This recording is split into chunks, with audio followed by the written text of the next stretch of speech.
Imam na milion pitanja za Boga. Jedno od toga je ko ovde koga je. Samo sloga Srbe spašava, slogan je. Al masa koda je šašava, ko sa Varšava, sa sela na vruć asfalta. Glume gospodu, predsednici u bodu, pa odu u gradu, pa smisle priču lažnu. Bitno da tvoju kintu troše na mobilu, u skupom džipu se voze, furaju svilu, uživaju u antikvitetima i nemaju veze sa tim kupljenim fakultetima bez veze.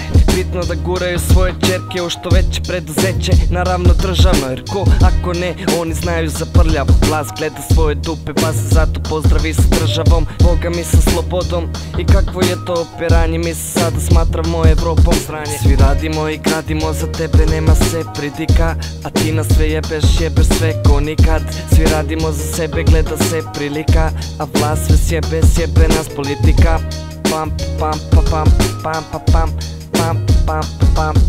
Svi radimo za sebe, gleda se prilika, a vlast sve sjebe nas politika.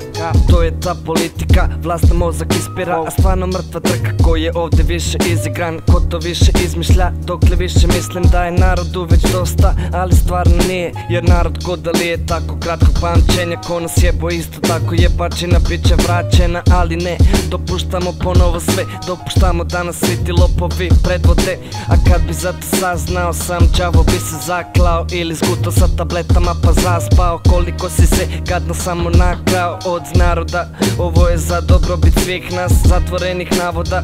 A naravno da od toga ništa, jer ti si bitanga i pička, koji svi. Zato mrzim sistem i mrzim pičke političke. Svi radimo i gradimo, za tebe nema se pridika, a ti nas sve jebeš sve ko nikad. Svi radimo za sebe, gleda se prilika, a vlast sve sjebe nas politika. Pam pam pa pam pam pa pam pam pam pam. Svi radimo za sebe, gleda se prilika, a vlast sve sjebe nas politika.